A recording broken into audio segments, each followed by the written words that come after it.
What's up, you guys? Welcome back to my channel. If you are brand new here, thank you so much for tuning in. Today's video is going to be a little bit different from the norm because I don't usually do like sit downs like this. Typically the types of videos that are on my page are more so like vlogs and hair videos. So this is kind of different, but I really wanted to do this because I have a lot of people actually ask me how I manage working from home full time while also being a mom. So as I go through these tips, go ahead and just comment below if you find any of them to be super helpful to you specifically. If you feel like there's any one specifically that resonated with you and that you want to start implementing, please go ahead and leave that down in the comments below. So let's go ahead and get right into it. Today I am going to be giving you guys 5 tips on how you can manage working from home full time and also being a mom. Now, I know a lot of people think, oh my gosh, you're so lucky. Like, I wish I could work from home full time. It's harder than you think. Granted, it is one of the biggest blessings ever, but there is this misconception that it is easy. Like, working from home and being a mom is easy. It is not easy at all. So, for those of you guys who may be struggling out there working from home, and you might be going crazy. You might be going crazy being a mom and trying to balance work, getting things done while also, giving your kids the attention that they really need. The very first tip, which is something that I have recently started doing, I would say about a month ago, is waking up earlier. Oh my gosh. I know a lot of people are not morning people, and I do this because you are what you say you are. You can become a morning person. You don't have to be a morning person in order to wake up earlier. But there are honestly, you guys, so many benefits to actually waking up earlier and being intentional with the time that you set for yourself in the morning. So the number one tip is waking up earlier before your kids get up, whether that is an hour earlier, 2 hours earlier. For me, you guys are gonna think I'm crazy, but guess what time I wake up in the morning? You're wrong. I wake up at 4:45 every single morning. 4:45 a.m. Yes, that might be crazy. Yes, I might not be getting 8 hours of sleep, but I get shit done. For me, although my daughter wakes up around like 8 o'clock, she knows that she is not coming out of that room until about 9:30.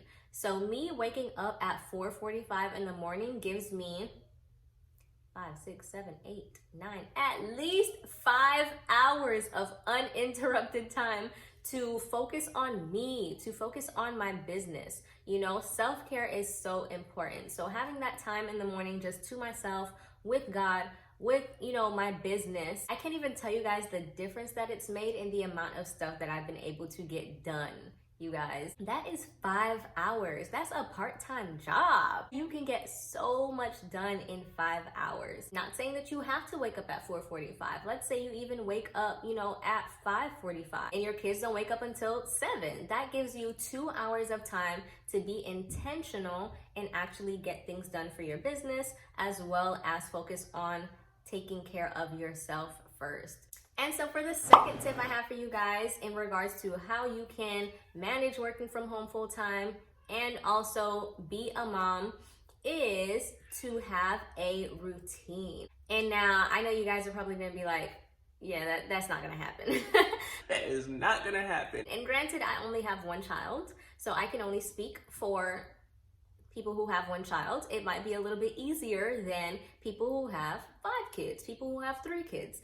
I only have 1. So for me, setting up a routine that works well in my household may be a little bit different than for you if you have 3, 4, 5, even 2 kids. But as far as routines go, having a daily and a weekly routine, it just makes things flow a lot easier. For me, what that looks like is figuring out what time my daughter usually wakes up in the morning, what time we are going to do breakfast, approximately what time we're going to be having lunch, doing homeschool, going to bed at night.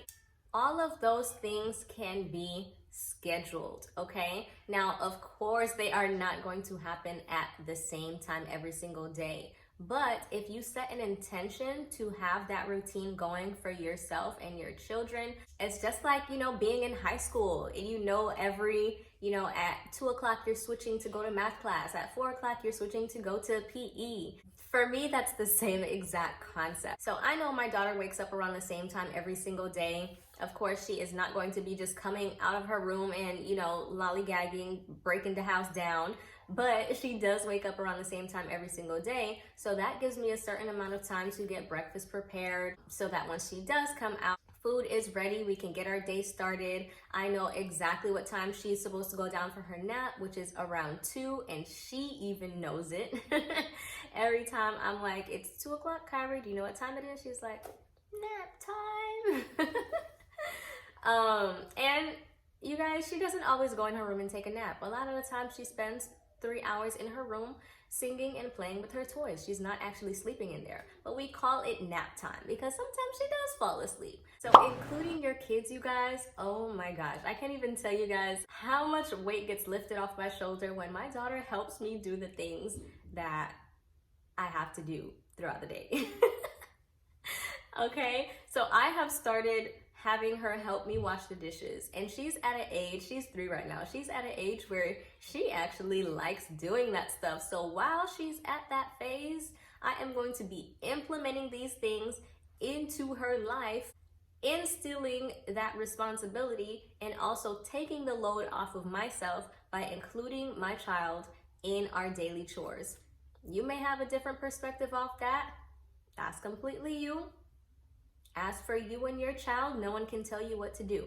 But this is what I do, and this is what works, and we're sticking to it. So I like to include her, and this is not every day, so I like to include her in things like washing the dishes, putting stuff in the laundry, picking up the toys that she dropped all over the floor. You know, just including her in simple things like even making lunch together. That's time that you're spending intentionally with your child. You don't have to go out all the time to be intentional about spending time with your child. You can spend time making lunch together. And they honestly do appreciate that quality time more than you may know it, which helps me segue into my last and final tip. Know when to put your phone or computer down. A lot of the times, and you guys, I am completely guilty of this. I will get so wrapped up in work, so wrapped up in, you know, trying to get the things done that I need for my actual business that, you know, when I'm around my daughter, it's more so like I'm more into my phone than I am to my daughter. And this can go for spouses too. Know when it's okay to put your phone down. If you are being intentional with your time, telling your time where to go, using your time wisely to work your business in the times that you set for yourself, then it should be okay for you to put the phone down, put it on silent, put it on do not disturb, and spend that intentional time with your child or your family. They will appreciate that. A lot of times when we have our own businesses or we work from home, it's so hard to separate or draw a line between work and family.